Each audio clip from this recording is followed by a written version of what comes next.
Hey guys, I'm back, and I know you're probably thinking, girl, where the hell have you been? And I get it, I know, it's been 2 months, but I moved into college, I'm a freshman, and so I've been here for like a month and a half, and there is no time to record, guys. I rushed, and like, I was just so busy, and I have a roommate, and she's like always in here, so I can't really like do my videos. But she just left for the weekend, so I'm going to be recording nonstop for you guys, so don't worry, I didn't ditch y'all. It's just been really busy. But yeah, anyways, so I'm here for the final chapter of this series, and I already have a fic that I read that I want to read next on this channel, and it's another Bakudeku fic. I really love it, and it's really good, so I'll be doing that one next. And then someone also recommended me doing a Harry Potter AU Bakudeku fic, and I love Harry Potter, so I might check that out, see if I want to do that after this one. And yeah, alright, let's get into it. Kachan, what'd you get for the last answer? Azuka kept trying to read the question, but the words didn't make sense, and staring at them stung his eyes. Hot afternoon sun spilled across the page in sharp contrast to the cool morning air filling his lungs. Nerd, you can't talk to me during the fucking test. Looking up, Azuki was startled to find Aizawa's burning gaze boring directly into him. Right. Of course, he's not supposed to talk. What class was this for again? Oi, what are you doing after this? We're not supposed to talk. Azuki's mouth couldn't form the words. Kachan hadn't turned around. Aizawa was gone, and come to think of it, so was everyone else. Water lapped around Azuku's waist, steadily rising until it swallowed his desk completely. Panicking, Azuku attempted to jump out of his seat, but something around his ankles held him in place. Kachan! The water turned vicious, thick and suffocating as it wrapped around Azuku's face and poured down his throat. He reached out for the back of the boy in front of him, but he was gone. Darkness swallowed everything, and Azuku couldn't even scream. With a sharp intake of air, Azuku jolted awake. The relief at surfacing from the nightmare was short-lived as reality came crashing down a moment later. Though he surely had no tears left to cry, they welled up anyway, squeezing his throat as he curled against the body wrapped around him. Kachan's skin was warm and his breathing steady, still alive, but still trapped. It wasn't fair. They had made it through every obstacle and solved every puzzle. Azuku had accepted and rejected that he was going to die so many times that he had no idea what to feel anymore. He could barely feel anything beyond exhaustion and pain overriding everything else. If Kachan died in his arms right now, would Azuku finally believe it? It never got any easier. He wasn't even granted the grace of being numb.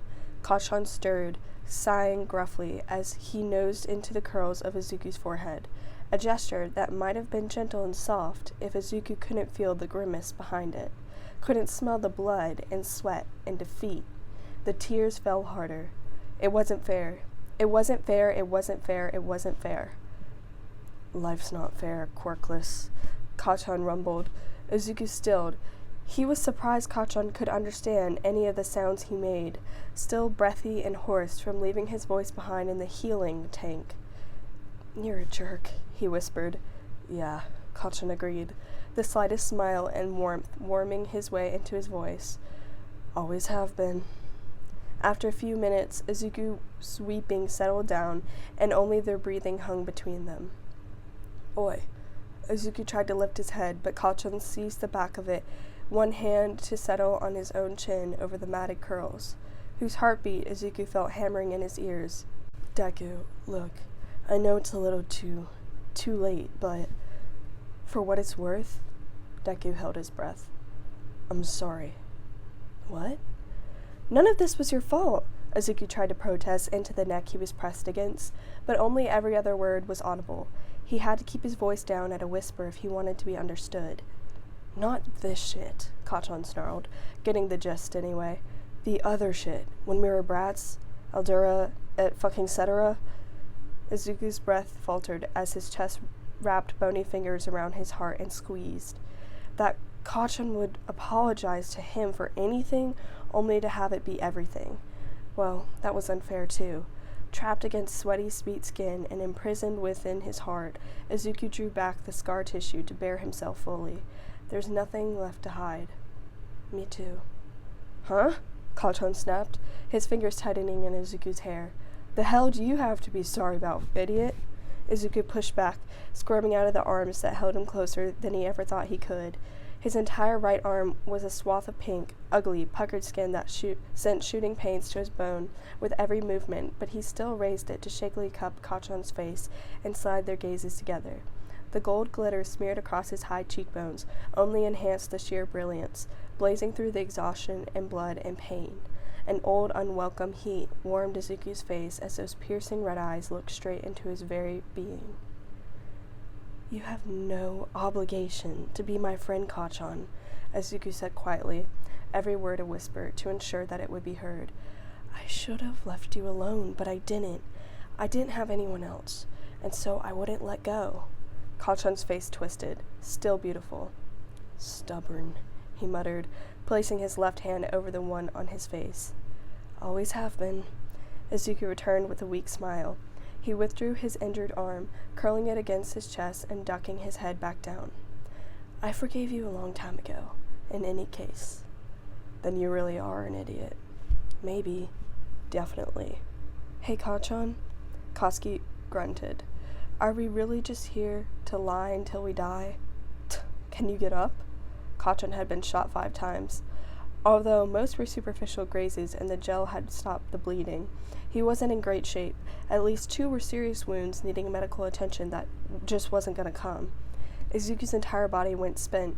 Just staying awake was an effort. Lifting his head made him dizzy. Whatever little energy he had gained from the being in the restoration gel had just been used up by the one for all in a final fight. No, he admitted. Then yes, nerd. It was unlike Kachan to give up, but then again it was unlike Izuku as well, and he had given up 6 times already. It really wasn't fair. Izuku didn't want to die here. He didn't want these first tender moments between them to be their last. He wanted to live a life next to Kachan, with Kachan, wanted to fight by his side and win, but fighting side by side and losing would always be a possible outcome. Izuku didn't expect to roll snake eyes on the first toss. Kachan's body twitched against him. Kachan? Ice crawled along Izuku's skin when he didn't get a response, but Kachan's chest was still expanding against him, just asleep then. Izuku dreaded when that would no longer be the case. He pressed his forehead back into Kachan's neck, feeling the reassuring pulse throb against his skin. With a sigh, he closed his eyes, waiting for sleep or death to overtake him, unsure at this point which he preferred first. At least, he did for about 45 seconds. The steady thrum of their heartbeats was joined by a new sound. Izuku tried to ignore it, burrowing tighter into Kachan's chest as he fought against the losing of his sanity with the ghosts of words tickling at his periphery, until he couldn't ignore it anymore, and the realization shocked his entire body. Voices. He heard voices, and they weren't just in his head. Izuku rolled to face the doors, every nerve ending alight with the sudden coursing adrenaline. Like distant drum beats, the sound only just filtered through the thick stone, but they were unmistakably voices, and they were yelling. They couldn't have been more villains, but if death was the only other outcome, then it was a die he was willing to cast. Help! Izuku tried to cry out, but only formless air squeezed out of his lungs. Desperation and panic tightened around his neck, further cutting off his ability to say anything. He rolled back over. Kachan, he mouthed, and still nothing came out. Was this just another nightmare? Trapped, just out of sight of rescue, unable to scream or shout or signal? He grasped Kachan's shoulders and shook him, forcing a strangled sound out of his chest. If there was only one thing he could rely on, it was Bakudeku's lung capacity, and he needed it more now than ever. The hell? Kachan growled, swatting Izuku away. Trying to die in peace over here. But Izuku wouldn't relent, squeaking and shaking and gesturing wildly at the doors. It only took a moment longer for Kachan to catch on. Shh, he shushed, clamping his hands down around Izuku's waist to stop his flailing, cocking his ears towards the exit. Realization lit up his ruby eyes, and Izuku was not disappointed in the results. Kachan was loud. Oi! We're in here! Assholes! Oi! Kachan kept hollering, but even through it, Izuku could hear a change in the sounds outside the doors, getting louder, getting closer. He held his breath as they stopped right outside. Suddenly, a spool of red ribbons began pouring into the room, the narrow crack between the doors. The grip on Izuku's sides tightened, but before either of them could react, the fabric spun itself up into the number 4 ranked pro hero Edgeshot. Izuku burst into tears. Edgeshot faltered backwards as his horrified eyes landed on the two boys. Izuku could only imagine what they must have looked like, nearly nude, bloody and burned, curled up on the floor in a puddle of purple sludge, clinging to each other 15 feet away from a corpse. But he couldn't bring himself to care. A hero was here. They were saved. The relief that washed over him was so intense it hurt, leaving him lightheaded and shaking. His broken, wheezing sobs almost masked the fact that Kachan was crying too. The ribbons returned and retreated, and a moment later the stone doors flew open. In an instant, the room had filled, heroes and police and emergency personnel, all moving too fast to track, all speaking and yelling at once with words too garbled for Izuku to understand. Everything, sight and sound blurred together, but at the center stood one man, sharp and unmoving. Aizawa, staring down at them with an expression Izuku hadn't seen on him since the attack on UCJ. But before he could process what that meant, there were hands on him, touching, prodding, pulling him out of Kachan's arms and away. Izuku had no voice left, but he screamed. All sense and rationality flew to the wayside as Izuku thrashed feebly against his rescuers, reaching out for the one thing he couldn't bear to lose. Pink lines flickered across his skin, but he couldn't wrap full cowl around himself at any percent. Deku, calm the fuck. Oi, hold up, will you just let me... What if this wasn't real? What if this was just a trick, another test, a puzzle, and they were taking Kachan away from him again? Ma'am, can we get an assist over here? A shadow loomed over him, and Izuku's stomach dropped. When he saw who cast it, long dark hair, bright red cat-eye mask, and skin-tight hero costume. But it wasn't the handcuffs on her wrists or the whip at her hip that scared him. It was laughable that anyone could call her a sadist. No, Izuku was struck with the sudden fear that if he descended once more into a nightmare, he'd never be able to claw his way back out of it, or know the difference if he did. Please don't, Izuku mouthed before covering his face with shaking hands. I don't want to dream. His words were hardly even a squeak. You won't, Midnight cooed, gently prying Izuku's fingers away. Pink dusty clouds enveloped him, and he was lost into darkness. But true to her word, Izuku did not dream.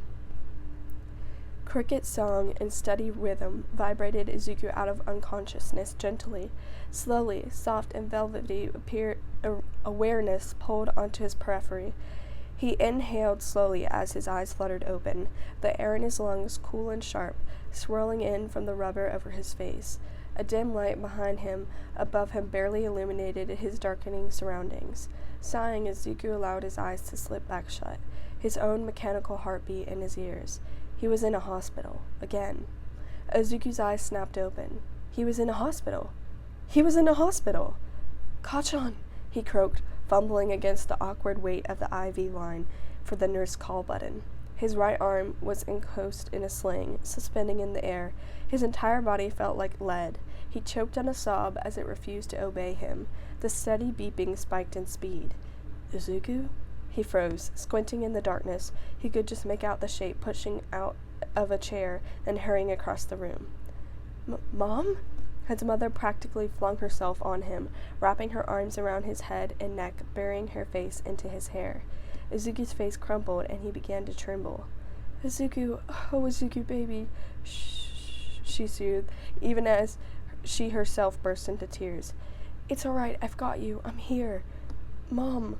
Izuku could barely force it out. He clutched her with his free hand. Everything came bubbling to the surface, overflowing with hope of stopping, spilling out in tears and sobs. Mom, I was so scared. I know, baby, she said, stroking his face and the oxygen mask and running her fingers through his curls. But it's over. You're safe. And I'm so proud of you. Izuku twisted her sweater in his fist and he wailed, but he couldn't let himself go entirely, not yet. "Mom, Kachan," he gasped, shaking. Kachan, is he—" "Kasuki-kun is fine, Izuku," his mother assured, and he collapsed back onto the bed in her arms, boneless and drained. Anyone else? Oh no, baby, no one else." Relief caused something in his chest to swell, pushing all of his bones and organs out of the way as it expanded and consumed the cavity entirely. Tears welled up anew, streaming silently down his face. He covered his face with his left hand and wept. His mother held him until he cried himself back to sleep. Birdsong and sunlight brought him up the next time. His mother was gone, but in her place was Kachan's, reading a book with her ankles kicked up on the foot of Izuku's bed. "Mitsuki-san?" he said breathlessly. His voice was still raw and foreign. She looked up at him with a smile that could have been categorized as a smirk. Like mother, like son. "Hey, kiddo, welcome back." "Kachan?" Snorting, she dropped her book on the bed and sat up. "The brat's in the next room with his father. Your mother's getting some much-needed rest. Poor thing hasn't slept a wink since you went missing. You two are gonna be the death of us." "Sorry," Izuku mumbled, curling the fingers of his left hand into the thin hospital coverlet. Everyone must have been so worried. Guilt swirled in his stomach. Mitsuki reached over and she shook his knee. "You're just like your mother, always apologizing for shit. I'll tan your hide myself if you do it again." Izuku blinked at her owlishly. He couldn't remember the last time he'd ever spoken to her, beyond a cursory hello in passing when he still lived at home. And now she was slotting right back into a familiar familial role. The rift between Kachan and himself had all but severed the relationship between their mothers, or so Izuku thought.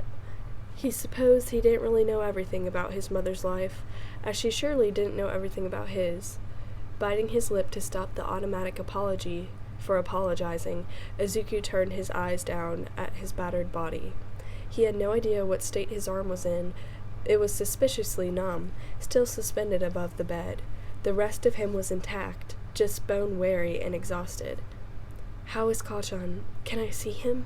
"What? You think you're ready to get up?" Mitsuki teased. "I'll get the nurse. Maybe they can wheel him over and he'll finally calm down. Dumbass has been trying to claw his way over here since he got out of surgery. Had to tie him to the bed."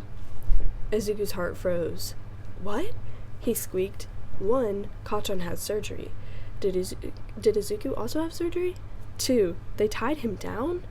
Though it certainly wouldn't have been the first time Kachan had to be restrained, that you would think it wouldn't be necessary after what they just went through." Kidding. Izuku-kun, breathe." She tousled his hair as she stood up. "Just relax. I'll go see what I can do. I think her grumpy teacher is around here, too." Okay. Thank you, Mitsuki-san," Izuku said quietly, his heart still slamming against his ribs. He watched her leave the room, flag down the nurse just outside the door, exchange a few words, and then disappear. The nurse walked in shortly afterward. "Midoriya-kun," she began with a smile. "My name is Harada. How are you feeling?" She spoke to Izuku, but her eyes were on the medical tablet with Izuku's chart pulled up. It was a process he was too familiar with. "Fine," he said simply. The nurse chuckled. Harada was quick and efficient, checking over him and his vitals. With deft movement, she unhooked and removed the oxygen mask from Izuku's face and packed it away, before ratcheting the bed and Izuku up into a seated position. Soon enough, she was tucking away her tablet and turning to leave. About my arm," Izuku stammered. "The doctor will be in to talk with you soon," the woman said brightly. Izuku looked for the telltale pity, the soft smile, and the sad eyes, but she either had nothing to hide or was very good at hiding it. With another word, Harada slipped out the door, and Izuku was alone. He was suddenly very thirsty. A carafe of water and a cup sat next to his bedside table. Izuku looked forlornly at it. His arm, keeping him pinned in place, was even more of a hindrance now than when it had been nothing but a lump of pain attached to his shoulder. He stretched his left arm out, but it came up woefully short. "Need a hand, problem child?" Izuku stared back at the man in the doorway, like a deer in headlights, arm frozen in place. "Aizawa-sensei," he whispered. Up until that moment, Izuku could have almost pretended this was a normal hospital stay. Even the fact that his hospital stays were normal was more concerning in itself. But seeing Aizawa standing there in casual clothes, hair pulled back at the nape of his neck, looking somehow twice as tired as usual, made the enormity of this situation come into focus with painful clarity. Izuku and Kachan had been missing from UA for a day at least. It was the second time Kachan had been kidnapped, and Izuku could only imagine the heat the school must have caught this time around, to make no mention of the hell the teachers and pros must have gone through to get him back. Sorry for the trouble. Aizawa strode across the room, snatched up the carafe, and poured a glass of water. He stuck it into Izuku's hand, still outstretched. For what? The water or the rescue? Because I won't accept either apology. Izuku brought the cup to his parched lips, too desperate and thirsty to process his teacher's words. The intravenous drip would have also taken care of his dehydration, but his throat didn't know anything about that. Cool water filtered his mouth and rushed down his stomach as he had gulped it down greedily, tipping it back faster than he could swallow, with excess spilling and dribbling down his chin. Easy, Aizawa chided, gently taking the glass back out of Izuku's weak grip. Not too much so fast. Izuku gasped, chasing the retreating liquid. Sorry, he mumbled, wiping at his mouth. I don't accept that one either. Cheeks burning, Izuku stared at his covered lap. I don't know what you want me to say, Aizawa sighed. How about just okay? Okay. Amazing. My teaching skills are unrivaled. Izuku wanted to laugh, but he couldn't bring himself to. Aizawa-sensei, he said quietly. How? He trailed off when Aizawa held up his hand. I know you have 1,000 questions, but let's wait until you're both together, so I don't have to say everything twice. He sat down into Miski's vacant chair with another sigh. Izuku had to bite down another apology. Aizawa's appearance was always a little haggard, but the man looked like he had aged 10 years since. What, day is it? And here I thought you had started listening to me. Brows furrowing, Izuku went to protest. Surely Aizawa could answer one question, but he was interrupted by yelling in the hallway. Oi! Stop fussing, you old hag! Izuku's heart leapt. Will you just let your mother take care of you for once in her life, you ungrateful brat? The Bakugo family entered the room, with Kachan in a wheelchair, rolling Ivy in tow, pushed by his father. Masura gave Izuku a smile and a wave, soft and warm, and exactly like Izuku remembered him. He wheeled his son up to Izuku's hospital bed. Kachan was wearing a standard hospital gown and looked completely fine. Any injuries he would have had been hidden under the garment. His eyes met Izuku's, and they both froze. Suddenly, seeing Kachan out in the real world made everything that had just been transpired between them feel surreal, like a dream. What did this mean for them? Izuku's heart twisted. Would they just go back to being acquaintances? Rivals? Were they even friends? Was it all left behind in the dungeon? Was it only because Izuku was there, and not because it was Izuku? Deku. Izuku inhaled sharply. He hadn't been muttering, but he had been staring, and the rapid chirping of his heart rate monitor had filled the room. He tentatively touched the fingertips to his face, and they came away wet. I'm sorry. For what? Are you? Oi. I swear. Get your paws off me, Kachan snarled, batting away his mother's hand as she tried to adjust the blanket on his lap. She just swatted him right back. He crossed his arms with a huff, scowling. Will you make yourself actually useful and get the damn nurse? Deku's having a panic attack. I'm not, Izuku blurted out, pressing his left hand over his sternum as if it could quiet the beeping being projected for all to hear. I'm not. I'm really not, he repeated, wilting slightly under the skeptical and worried gazes training on him. Just a little overwhelmed. We'll get your mother, Mitsuki said, tugging at Masura's arm. She flicked Kachan's ear. Behave yourself, brat. And you too. She leveled at Aizawa with a pointed look. Don't make these kids cry after what they've been through. Speak for yourself, Kachan snapped at her, and she and her husband disappeared into the hallway, the door shutting behind them with a click. Pushy old hen, he grumbled, turning back towards Aizawa with a scowl that matched his mother's. Well, what do you have to say for yourself, huh? Kachan! It's fine, Midoriya, Aizawa said, waving him off. He laced his fingers together under his chin, leaning his elbows on his knees and exhaling slowly through his nose. You both deserve an explanation. With a grunt, Kachan kicked his legs up onto the foot of Izuku's bed, settling back into the wheelchair, knocking his mother's book to the floor. UA security went down for approximately 4 minutes, just after 1 a.m. on Saturday. During that time, you both disappeared. Neither the breach nor your disappearance was discovered until approximately 2:30 in the afternoon, when Uraka reported you missing. Kachan raised an eyebrow. Both of us? Yes. I'm sure they'll give you the full story when you see them, but while you ignoring your friends seemed normal enough in conjunction with Midoriya, it raised your classmates' suspicions. They broke into both of your rooms after Jiro heard nothing from either. Something warm rose in Izuku's chest, alongside the growing guilt at the worry and trouble he must have caused his friends. Better not have fucking touched anything, Kachan grumbled. Izuku glanced over at him. His eyes were down, but the tips of his ears were pink. Izuku turned his gaze back to the teacher. What day is it? Aizawa frowned. Tuesday. Huh?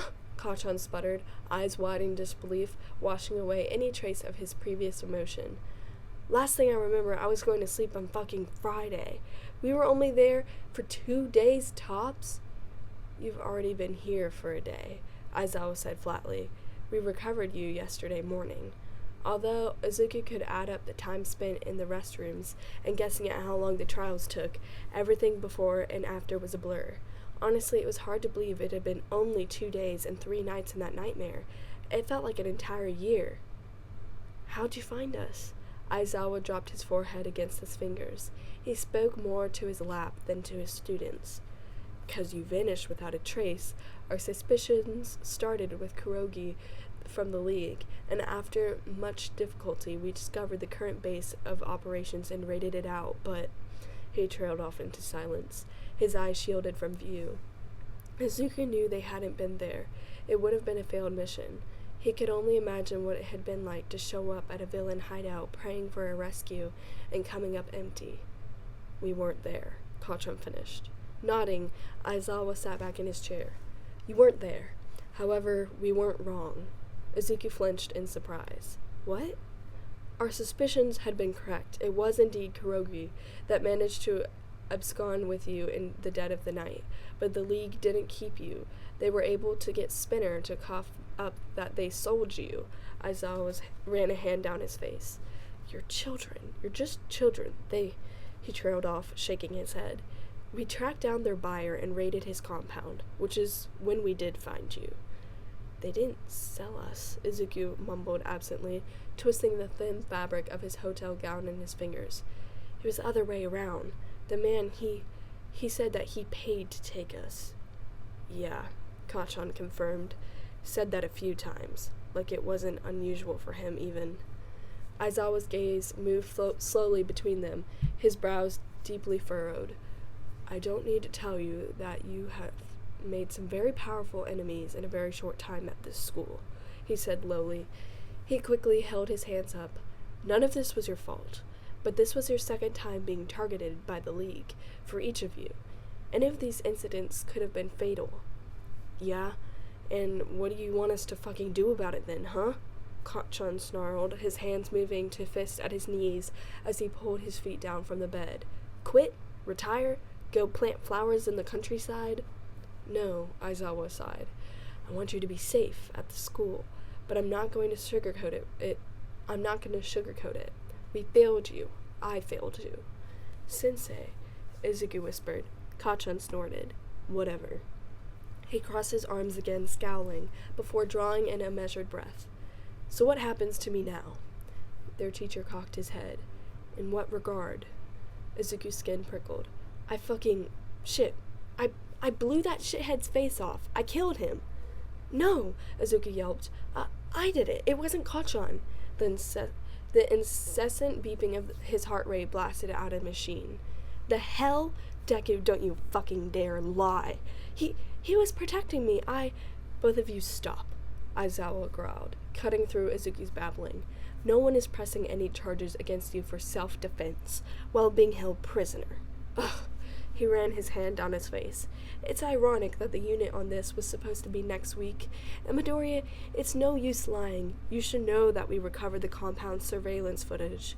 It's highly sensitive, and I've only been briefed, but I'm already aware of the horrors you've been through. Izuku felt his face flush hot, a perfect match to the cherry red on Kachan's cheeks. All of it? They cried in unison. Their parents and the doctor arrived at Izuku's room at the same time, and Aizawa quietly excused himself.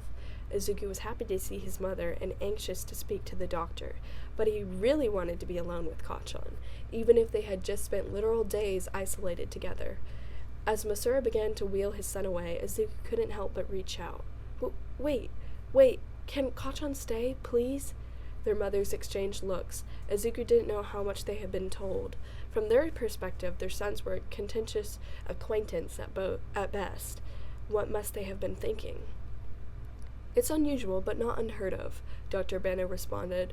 She adjusted her wire-rimmed glasses as she stepped over next to Izuku's bed. Even if he was standing, he'd still have to crane to look up at her. She was very tall, with close-cropped brown hair and a warm, trustworthy face. He noticed she wasn't carrying any documents or devices like he was used to. Memory quirk. He vaguely recalled from a previous visit. If your parents consent to having your medical history discussed, we can talk about both of your conditions openly. Another set of looks exchanged before Mitsuki nodded her assent. Inko hesitated, her fingers flexing and curling around her purse strap. Izuku, are you sure? Yeah, he responded. At this point, was there any use hiding anything from Kachan? He glanced back over at the boy in question, who was staring back steadily. It further steeled Izuku's resolve. All right then, I'll just go over broad strokes and then we can get into the minutiae individually. You both came to us severely dehydrated and exhausted. Midoriya-kun had a low fever, and Bakudeku-kun had first-degree burn on his left leg and 5 gunshot wounds, 2 of which required immediate surgery to remove the bullets. He also had minor damage to his lungs, which thankfully was preserved with only moderate difficulty. But Dr. Bono paused, directing her next words to Kachan. You will probably feel like you have pneumonia for a few days. Kachan dragged a hand across his chest with a half-hearted shrug. 5 penalties, Izuku thought morosely. Now, she said, turning her attention fully to Izuku. Your arm, as you are probably aware, you suffered 3rd-degree burns up the length of your right arm, partially healed by unorthodox methods. This was uncharted territory for us, as we were familiar with the substance you were submerged in. Or unfamiliar. Izuku's stomach curdled. Is that what he could feel? Why he couldn't feel his arm? Why he couldn't feel anything? Was he going to lose it after all? According to your records, the ligaments in the arm were already under extreme stress after severe injuries sustained over your summer break. Huh? Kachan snapped, at the same time as Izuku's soft, I know. But I have good news, the doctor continued, ignoring Kachan. Not only did it allow us to move forward with the skin graft surgery immediately, but there were additional benefits. The material penetrated through your damaged flesh to your ligaments, and they have been given a second life, as it were. The steady beeping proved otherwise, but Izuku swore his heart stopped. What? It's not a complete 100% reversal, and you'll still do well to avoid taking the kind of damage in the future, but your ligaments are in much better shape now than they were before this. Inko covered her mouth with her hand. Izuku felt dizzy. Why can't I feel it? We are numbing it to mitigate the pain, but it's about time for me to administer another dose of the local anesthetic. Oh, he breathed. I think it's time for us to go, Mitsuki announced, nudging her husband aside to grab the handles of Kachan's wheelchair. Kachan glared at her, but didn't resist. If Izuku was being honest, it looked like Kachan was struggling to keep himself awake. No, wait. Selfish. Izuku, his mother said softly, coming over to stand by his bedside. The doctor needs to work, and you both need to rest. You'll see Kosuke-kun again soon. Izuku wilted as he watched Kacchan get wheeled out of his room, the reunion unsatisfactory and cut short. He was already anxious about being separated again. The lights were on, and there were people in his room, but Izuku was alone in the dark. Deku-kun! Izuku looked up from where he was trying to set up his new phone left-handed. Uraraka, Ida, and Todoroki stood in the doorway, arms laid with flowers and toys and colorful ribbons spilling into a huge, cheerful balloon above their heads. "Everyone!" Izuku squeaked. He dropped the phone onto his bedside table, and the whole reason he had been setting it up was for the people in front of him now. "Everyone wanted to be here. I assure you, Midoriya-kun," Ida barked, waving his arms as best as he could under the gifts. "But due to the policy of this hospital, and out of your respect of your health, only a fraction of us are present." Uraraka pushed past him, shaking her head. "Kirishima-kun will come by later. He's with Bakudeku-kun right now." She dumped her armful of color onto the foot of Izuku's bed. The balloons and a few stray All Might plushes floated to the ceiling. "Oops," she giggled, tapping her fingers together as the toys dropped down to earth. Picking one of them, she hesitated at Izuku's bedside, her smile faltering. Big brown eyes glazed over as she stared down at him. "Deku-kun, Izuku tried to say something, but his throat was entirely closed. He was eternally grateful that none of his other friends had been taken, to see them standing before him hale and hearty. He was so incredibly relieved it took his breath away. Todoroki waved. Hiding her face behind the toy, Uraraka hiccuped on a quiet sob. "Deku-kun, I'm so sorry. I should have reported it sooner, but I thought you'd been working so hard you could just use the rest and—" "Uraraka-kun," Ida gasped, still struggling to gesture around the flowers in his arms. "This isn't what we discussed." Izuku flailed his free arm frantically. "Well, it's okay," he cried, desperate nothing about his situation being okay. "You still reported us missing. You saved us, Uraraka-san." "But it could have been sooner," she nearly wailed, muffled by the stuffed toy her face was pressed into. "I think this is having the opposite effect it's supposed to," Todoroki said flatly, depositing his bag of goods at Izuku's feet. "Todoroki-kun." Ida looked like he was about to pop a vein.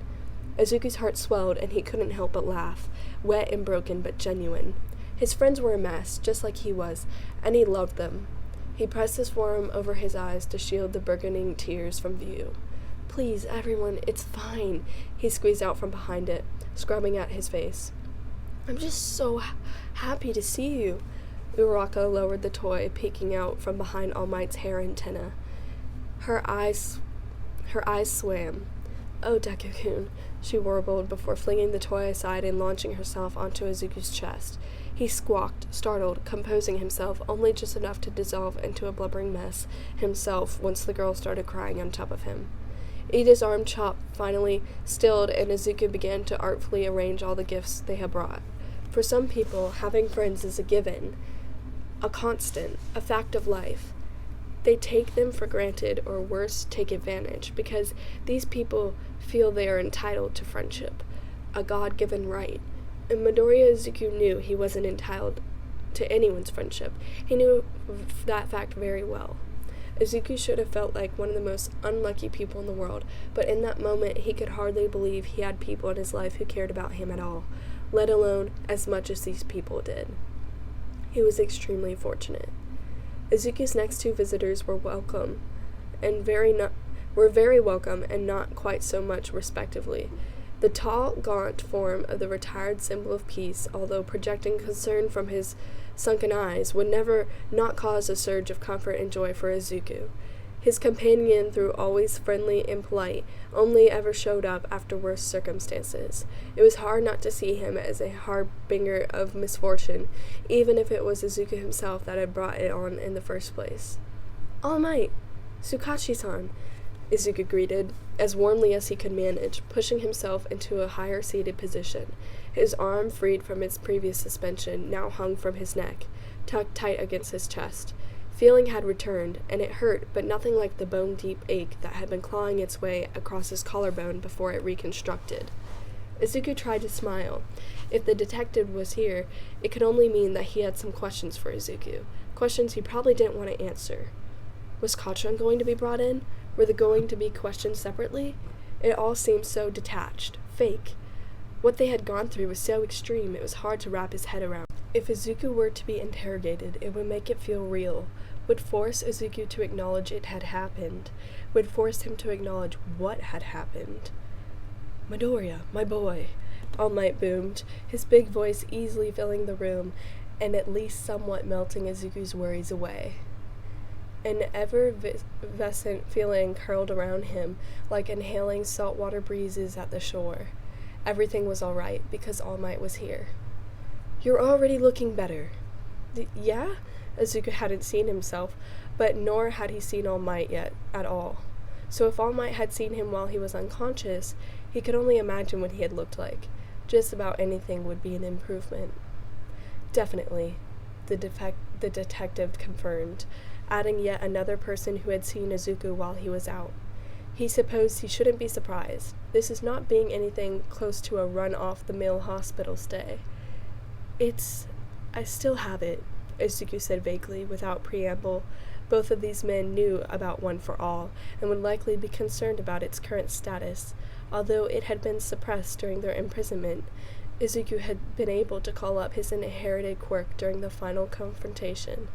It slept now within his skin of himself. "We know," All Might said, waving a hand, dismissing Izuku's misplaced concern. "We were assured that both of your quirks were still intact. It's not why I... His words and his smile faltered, slipping from his face and letting his worry come through in deep creases and lines. Like Aizawa, All Might's edges seemed frayed. The stress of the last several days had taken its toll on the retired hero, and he had enough health complications to begin with. "I just wanted to see you, and to apologize." All Might held both of his large hands off to cut off Izuku's sputtering rebuttal before it even happened. "Please, just allow me this. I am responsible for you, and I neither prepared you for nor protected you from what was happening. The fact of the matter is," Sukachi began gently, "this is entirely unpreceded. Never before in UA's history, or really in any other hero schools, have attacks been this targeted, and this frequent, or this catastrophic. The League has all but declared war on the school. All of this beginning at the same time as my employment is not a coincidence." Izuku's eyebrows shot up. "All Might, surely you don't mean you're gonna quit?" Having his idol and mentor on the school's faculty had been a constant since the school year had started, for the entirety of Izuku's new life, and Izuku didn't want to think about going forwards without him. No, All Might answered with a slow shake of his head.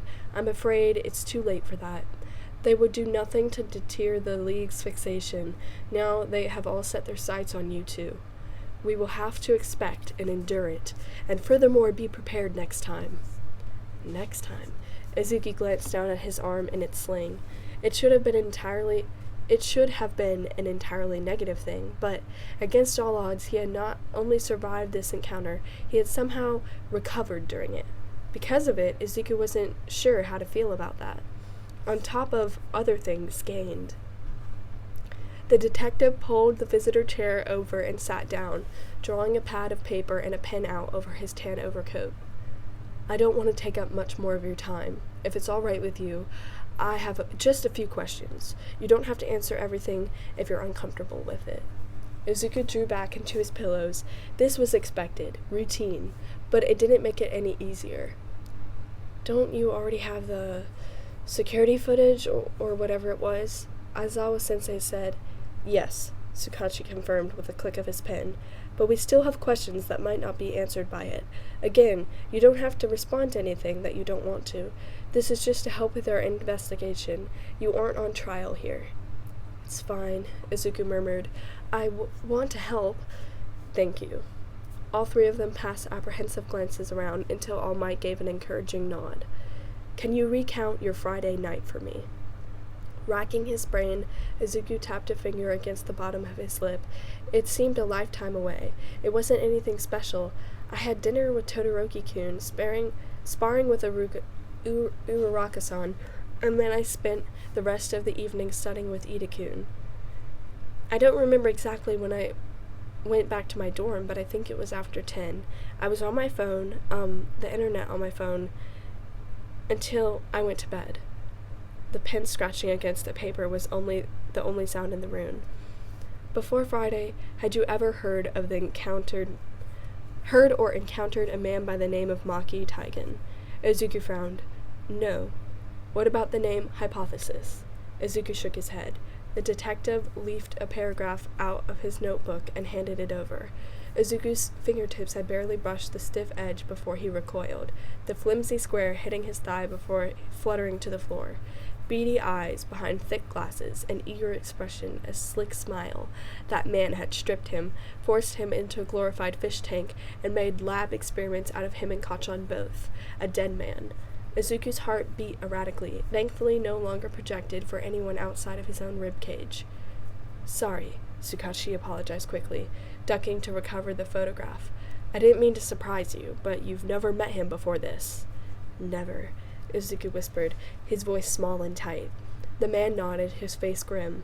Had anyone from the League attempted to contact you since last time we spoke? Izuku continued to shake his head, feeling hot beads of tears swelling at the corners of his eyes. He wasn't being helpful at all. Okay, Tsukashi nodded, slipping his pen back into his pad and standing up. That's it. Sorry again. I know this is terribly distressing.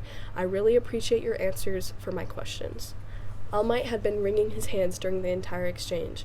He stepped forward, hesitantly placing one on top of Izuku's curls. Izuku's neck compressed with the weight of it, but still he leaned into the touch, feeling entirely drained from 4 questions. I'll be going then, Tsukashi said, and quickly, as he curled his hat atop his head, thanks again. Izuku said nothing, nodding his goodbye, not trusting his thick throat with speech. Tears shook free onto the hospital bed. All Might stayed with him long after the detective had departed. Visiting hours were long over by the time Izuku received his final guest. Oi, you should be asleep. Izuku twisted from his kneeling position on the foot of his bed, where he had been picking through the gifts and toys, just to give his wired brain something to focus on. Something other than the last 4 days. Something other than the boy backlit in his doorway. So should you, Kachan. Izuku swung his legs over the edge. Were you just coming here to watch me sleep, then? With a soft snort, Kachan rolled his IV into the darkness, letting the door pinch out the hallway brightness and noise. He shuffled over, leaning more on the thin metal pole than he was probably supposed to, until he was standing before Izuku, only his edges illuminated by the hospital lights. And they were low hospital lights. And they were finally alone. Izuku's heart lodged itself in his throat. He was rarely ever at a loss for words, as rambling and disjointed as they often were, but now he found none. What now? Can I sit? I'm fucking dead on my feet here. Oh!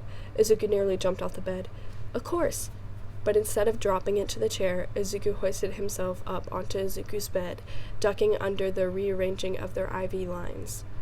Are you even supposed to be walking around? Nope.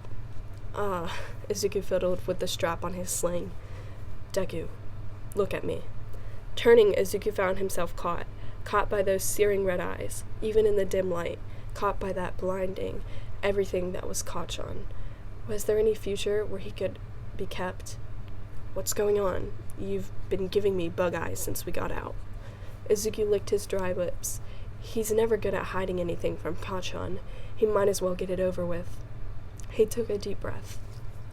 Sorry, it's just, I'm still kind of reeling, and well, I know that there's video, but I won't say anything. I don't think Aizawa-sensei will say anything, so if you're just wanting to forget everything, Izuku swallowed. The words physically pained him as they fell from his lips like shattered glass.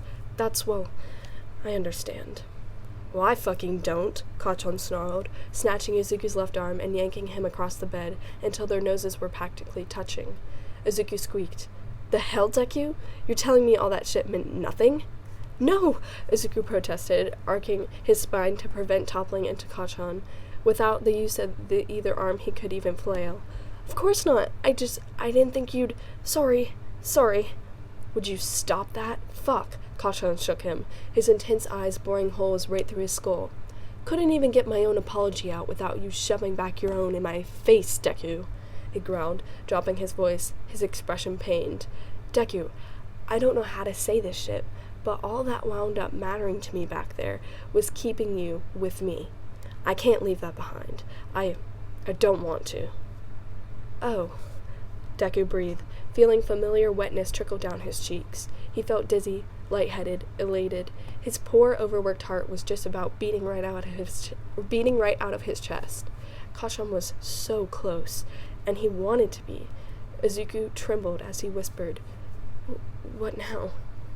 "Fuck if I know," Kachan said with a hint of a snort. "I could smash my teeth into yours one more time." Izuku felt his face warm under the cooling tear tracks. It wasn't that bad." "Yeah?"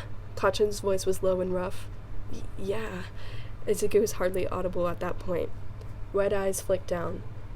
"We could try it again, then." The words between their lips had hardly any distance to travel, with no room left for doubt. Izuku closed it, pressing his mouth against the one waiting for him. It was only their second kiss, third if you counted the mouth-to-mouth, so it was still new and uncharted, but this one was far more slow and more gentle, and they had all the time in the world. "And again," Kachan said quietly, drawing away for a moment before melding their lips back together. Kachan was so warm, so incredibly warm, and he tasted like caramel and salt. Their hands rubbed together, gripping hospital gowns and faces and hair, unsure and unskilled but needing, seeking, wanting. And again, "I'm gonna be the best at this shit too." Izuku had almost lost his life, had almost lost Kachan, which was effectively the same thing. It was horrifying and wonderful and overwhelming, and he suddenly realized the salt he was tasting was his own, the dam broken and flowing from his eyes like a flood. "Crybaby," Kachan huffed, his voice thick and raw with his own eyes moist.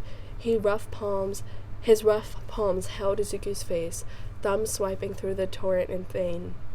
I'm happy, Kachan," Izuku warbled. "It's just so much. So much."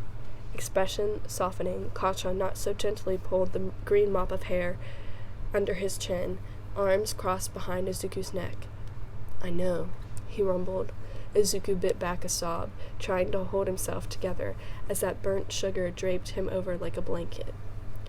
"What happened was bad, but this is good, right? Did this only happen because—" "No," Kachan barked, arms tensing. "This is despite that, not because of it." "Okay," Izuku said shakily.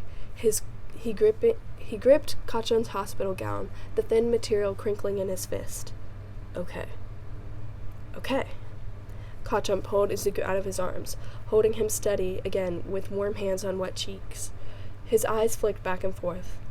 "Oi, did he do anything to you?" "Huh?" "Rat face. Shit science man or whatever the fuck he called himself. When he put you in the tank, did he try any funny shit?" Izuku's mouth formed a silent O. "You don't have to tell me, I just was left alone with my thoughts, and I'd fucking kill him if I hadn't already, No, Izuku interrupted, trying to shake his head in Kachan's palms. "I mean, I don't really remember. I know he undressed me and dressed me, but it was very, clinical. I couldn't do it myself." He dropped his voice and his gaze. In the daylight tomorrow, it would be hard to talk about, but now, in the dark, in Kachan's hands, Izuku shared his fears with the only person capable of receiving them. The worst part was actually, when it was filling, I couldn't move. The wires much as snatched my motor functions, and even with the breathing mask, I thought I was just waiting to drown again, but so much worse than that time, since you weren't there. Fingertips pressed into the sides of Izuku's skull. "That guy fucking sucked," Kachan hissed. "He really did," Izuku said with a mirthless laugh. Wrapping the fingers of his left hand around Kachan's foreheart, his eyes fluttered shut as he pressed his face further into the big right palm. his inheritance, his quirk, his deadly weapon, capable of the ultimate destruction and of delicately brushing curls from a feverish forehead. Thank you, by the way. I know you don't want me to apologize, but I'm sorry you had to do it. I'm not. Izuku opened his eyes. Kachan traced a line down Izuku's jaw with the fingers on his left hand, moving down to his neck, lightly pressing against its pulse. This was more important. Kachan, don't... Shut up. Izuku, shut up. I'm not sorry I killed him. Maybe it's gonna fuck me up, I don't know. Aizawa said they've got a therapist and shit. Fine, whatever. But I'm not the first hero to kill a villain. And I'd do it again, and I will do it again, if it's you or them. Kachan, Izuku squeezed out, shaking his head. Don't. You shouldn't. Would you kill for me? Izuku's heart seized. Without hesitation, he said quietly. Then we're both fucked up. One side of Kachan's mouth curled up in a smirk. Even in his hospital gown in the dark, he was devilishly handsome. With a wet laugh that morphed into a yawn, Izuku scrubbed at his face. Guess so, but I don't think that's new. Kachan snorted. He flipped Izuku's IV line over his head and slipped off the bed, shifting his weight onto the waiting metal stand with a rattle. Before he departed, he leaned over, depositing one of the last feather-like kiss on Izuku's lips. Good night, nerd. Izuku watched him go until he was left alone in the darkness, and yet he felt anything but. Good night, Kachan. Things didn't go back to normal because Izuku and Katsuki had never been normal, and their new normal was even further from it. But they eventually settled into a familiar enough. Classes resumed after a short break, and both boys were eased back into them with minor difficulty. Therapists and shit started a week later.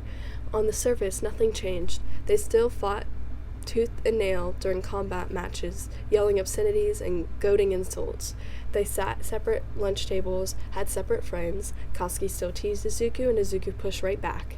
But things were different if you knew where to look. Katsuki stopped screaming, "Die!" at inanimate objects, and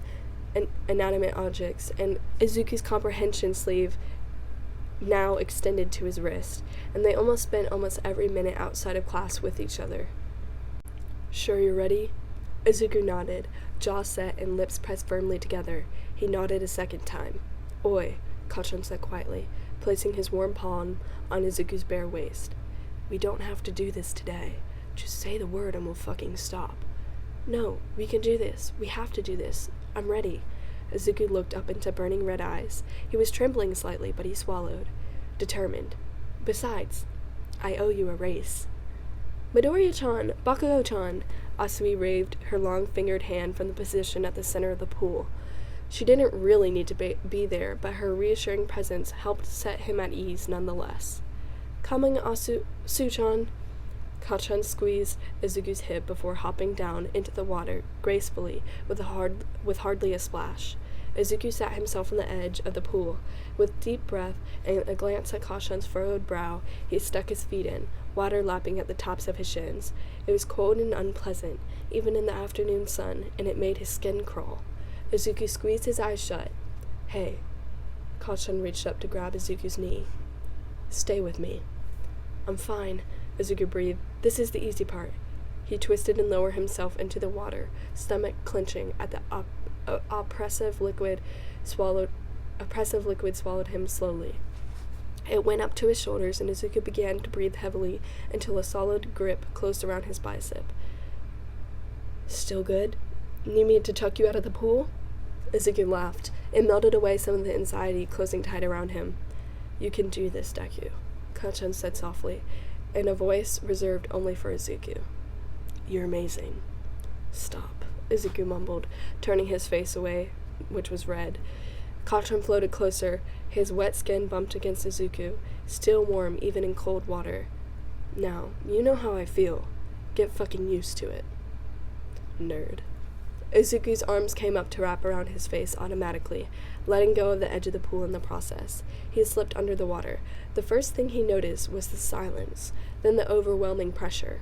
cold and dark and thick and sparkling and suffocating. The pain under his breastbone spiked, but before he could fully unfurl, Kachan's hands and elbows brought him back down, and oh, it was just water. It's just water. Surfacing with a splash, Izuku clung to Kachan, shivering, shaking, and smiling. Oi! Oi, you good? Yes! Izuku flung his arms around Kachan's neck, scattering droplets, capturing his mouth with his own. The water still felt sick and wrong, but it was just water. And what was water when Izuku had Kachan? Kachan, whose warm lips pushed back, whose warm fingers dug into Izuku's damp curls, whose warm body pressed Izuku into the slick concrete. Do you still need me for this? Sorry, Suchan, Izuku laughed, pushing away from Kachan and paddling over to his lane, his fear reduced to a low buzz, still there but manageable. I'm ready now. Yeah? Kachan quirked an eyebrow at Izuku, backstroking into place. He grinned. Ready to eat my wake, Deku? Izuku smiled sweetly. If you're ready to eat those words, Kachan. Asui raised a dripping flag out of the water. Ready? Kachan's grin widened, feral, and full of teeth. Set! Izuku's mouth pulled into a determined line. The flag snapped down. Go! And they took off, together.